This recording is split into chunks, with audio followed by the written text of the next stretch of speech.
Previous lectures में हमने पढ़ा कि पैराबोला का सेंटर पॉइंट कैसे निकालते हैं, एक्सिस ऑफ पैराबोला कैसे निकालते हैं, and tangent and vertex, latus rectum etc. ठीक है, हमने ये सब कुछ पढ़ा। अब in this lecture we are discussing about tracing of conic. Conic को कैसे ट्रेस किया जाता है इस लेक्चर में हम पढ़ेंगे। फर्स्ट ऑफ ऑल कुछ स्टेप्स हमें फॉलो करने होंगे, तो सबसे पहले आपको वो स्टेप्स पता होना चाहिए। उसके बाद लास्ट में जब सब कुछ निकल के आ जाएगा तो हम उस कोनिक को ट्रेस कर देंगे। तो फर्स्ट ऑफ ऑल जो सबसे पहला स्टेप है, स्टेप नंबर फर्स्ट, वो क्या है आपका, to find del not equal to 0 और del 0। First of all step number first में हमें क्या चेक करना है कि आपका कोनिक किसको रिप्रेजेंट करता है। ठीक है, आपका कोनिक किसको रिप्रेजेंट करता है, इलिप्स बनाता है, पैराबोला बनाता है, हाइपरबोला बनाता है। तो सबसे पहला जो स्टेप होगा वो यही रहेगा कि डेल नॉट इक्वल टू 0 आता है, 0 आता है। ठीक है, हम यहाँ पे जो चेक कर रहे हैं वो पैराबोला, हाइपरबोला और क्या कर रहे हैं, इलिप्स के बारे में ट्रेसिंग करेंगे। तो ये वाला केस हमारा खत्म हो जाता है। ठीक है, तो डेल नॉट इक्वल टू 0, आप डेल की जो वैल्यू है वो निकालिए। Del AB minus H square, AB minus H square greater than 0, then आपके पास क्या आ जाएगा,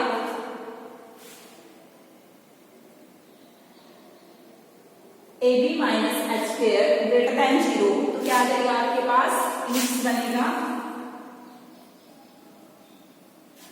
and AB minus H square less than 0, then hyperbola, AB minus H square is equal to 0, then parabola.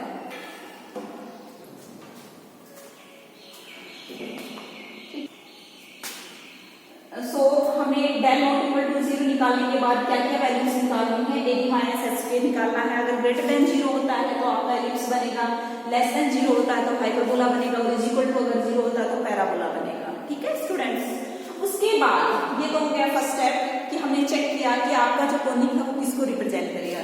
Step number second है to find centre of conic. दूसरे जो step में है वो उस स्टेप में आपको क्या करना है, कोनिक का क्या निकालना है, आपको सेंटर पॉइंट निकालना है। इन द प्रीवियस लेक्चर्स हमने सेंटर पॉइंट काफी सारे निकाले थे क्वेश्चंस के अंदर। कैसे निकालते हैं सेंटर पॉइंट, सबसे पहले जो आपके पास इक्वेशन दे रखी है उसको f of x y के बराबर लेट करोगे, देन करली f by करली x निकालेंगे, उसको इक्वेट करेंगे 0 के बराबर, एंड करली f by करली y निकालेंगे इज इक्वल टू 0 टेक करेंगे। ठीक है, दोनों से इक्वेशन आएंगे आपके पास, two equations in two variables x and y, then solve.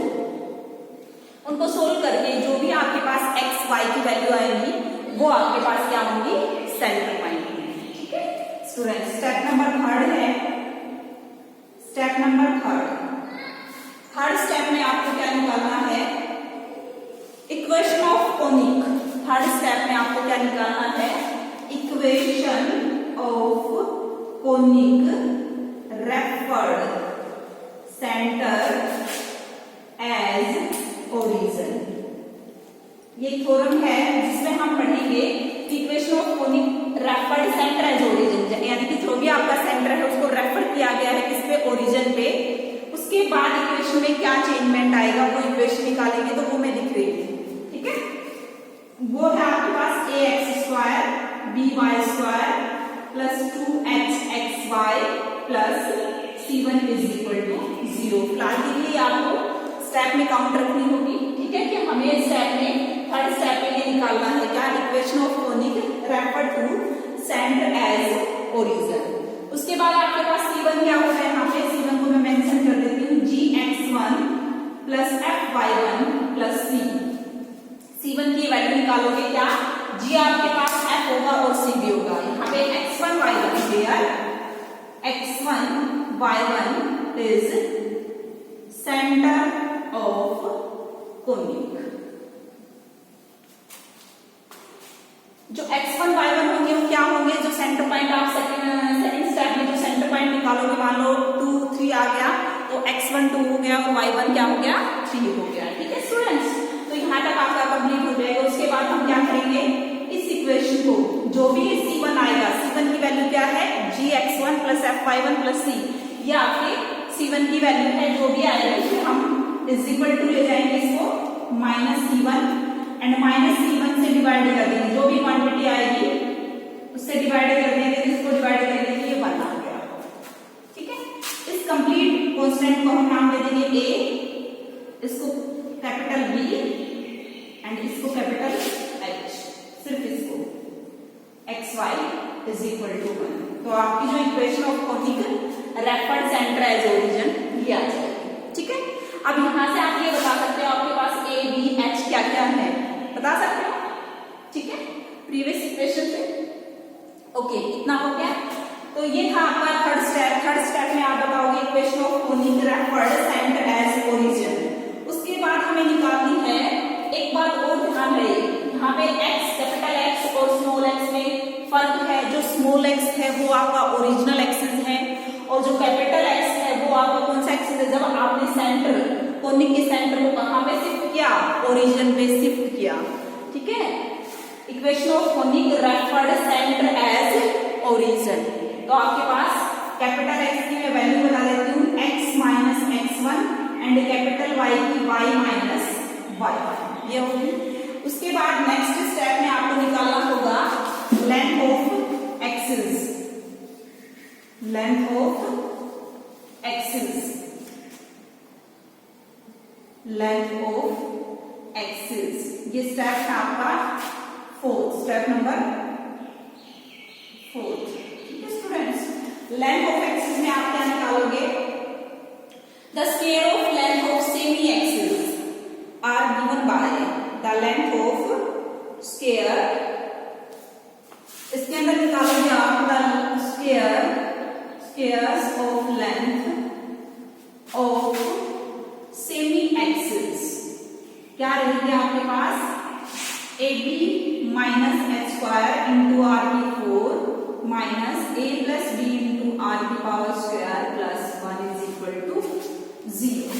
ठीक है, हम इस इक्वेशन की हेल्प से AB minus h square into are की 4 minus a plus b into r square plus 1 is equal to 0। आपको पता होगा capital A B and H क्या क्या है आपके पास, ये बताने की जरूरत नहीं है, क्योंकि जब हमने कैपिटल A B C का H का यूज किया तो हमने कहा था कि इस कंप्लीट कांस्टेंट को हम कैपिटल A का नाम दे रहे हैं। ठीक है स्टूडेंट्स, उसके बाद ये आ जाएगा हमारे पास।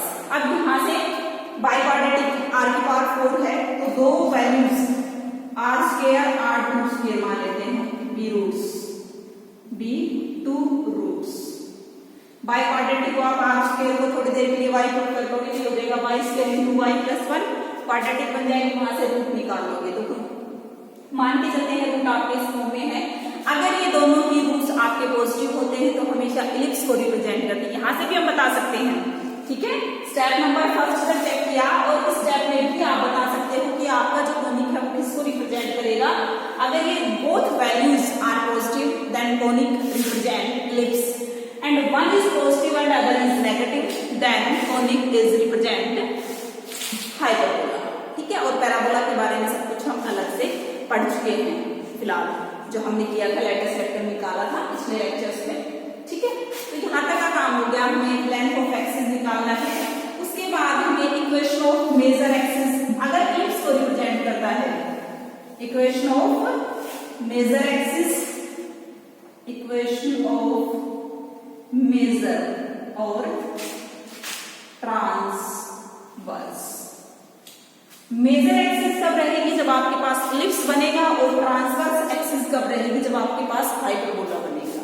ठीक है स्टूडेंट्स, तो उस केस में क्या होगा आपके पास a माइनस 1 बाई r1 का square into x plus h y is equal to 0। a minus 1 by r1 का square x plus h y, ये होगी equation of major axis. Equation of minor axis क्या हो जाएगी, r2 का square. ठीक है भाई, अगर आपका कोई इलिप्स को रिप्रेजेंट करता है तो equation of major and minor, अगर आपका इलिप्स हाइपरबोला को रिप्रेजेंट करता है तो equation of transverse and equation of conjugate axis. ठीक है, ये प्रोसीजर हम डिफाइन करें ताकि जब हम न्यूमेरिकल लेंगे तो उसको जो मेथड है वो इजी हो जाए करने का। ठीक है, तो ये हो गया आपके पास equation of major axis and minor axis. उसके बाद आता है हमारे पास, हम क्या निकालेंगे, equation axis, equation of axis.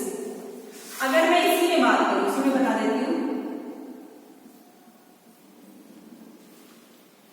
अगर इक्वेशन ऑफ मेजर एक्सिस मुझे ओरिजिनल एक्सिस के अलोंग चाहिए तो कैसे निकालोगे भाई, यहाँ पे कैपिटल एक्स और कैपिटल वाई का यूज कर रहे हैं। ठीक है, अगर हमें ओरिजिनल यानी कि स्मॉल एक्स में जाना होगा तो कैपिटल एक्स की वैल्यू का क्या यूज करना होगा, एक्स माइनस x1, और वाई कैपिटल वाई का की जो वैल्यू है उसका यूज करना होगा वाई माइनस y1। ये आपका ओरिजिनल एक्सिस। उसके बाद आपको फोकस निकालना है, coordinate of focus with respect to original axis. वो क्या रहेगा आपका x1 प्लस माइनस r1 का स्क्वायर माइनस r2 का स्क्वायर इनटू cos थीटा। ये आपका x का कोऑर्डिनेट रहेगा, and y1 plus minus r1 का स्क्वायर माइनस r2 का स्क्वायर इनटू sin थीटा। ठीक है स्टूडेंट्स, उसके बाद है आपका, ये आपके कोऑर्डिनेट रहेंगे, थीटा जहां पे इंक्लिनेशन एंगल रहेगा। ठीक है, मेजर और ट्रांसवर्स एक्सिस का। मेजर एक्सिस में आप स्लोप ऑफ टेंजेंट निकाल लोगे, वो थीटा रहेगा आपका tan थीटा। ठीक है स्टूडेंट्स, उसके बाद हमें क्या निकालना है, find the coordinate of points. सबसे लास्ट में हमें ये करना है कि अगर इलिप्स को रिप्रेजेंट करती है आपकी इक्वेशन, तो आपको उस इक्वेशन के वो पॉइंट्स निकालने हैं जहां पे आपका मतलब जो भी बनेगा वो टच करेगा, एक्स एक्सिस पे टच कर रहा है, वाई एक्सिस पे कर रहा है, वो पॉइंट्स आपको, वो कोऑर्डिनेट्स और पॉइंट्स आपको निकालने हैं सबसे लास्ट में। उसके बाद लेटर सेट का ये सारी चीजें आप बताओगे, इक्वेशन ऑफ डायरेक्ट्रिक्स, ये सब चीजें आपको बतानी है। लास्ट में जब हम ट्रेस करेंगे तो इन सभी चीजों की हमें जरूरत पड़ेगी, इन सभी स्टेप्स की हमें जरूरत पड़ेगी। 1 बाय 1 करके हमें सेंटर पॉइंट प्लॉट करने होंगे, हमें इक्वेशन ऑफ डायरेक्ट्रिक्स प्लॉट करनी होगी। ठीक है, हमें length of major, length of minor, ठीक है, लेंथ ऑफ मेजर एक्सिस कैसे निकालेंगे, 2r1, length of minor axis 2r2। ठीक है, इस तरह से हम निकालेंगे। तो इस लेक्चर के अंदर सिर्फ हमने क्या पढ़ा कि जो ट्रेसिंग ऑफ कोनिक है उसका प्रोसीजर क्या है, किन स्टेप्स को हम फॉलो करते हुए उनका सेंटर पॉइंट निकालेंगे। ठीक है, कैसे रिप्रेजेंट कर रहा है कोनिक, ये कैसे चेक करेंगे, ये हमने इस लेक्चर के अंदर सीखा है। ठीक है, नाउ नेक्स्ट लेक्चर के अंदर हम एक एग्जांपल लेके 1 बाय 1 हम स्टेप्स को यूज करेंगे।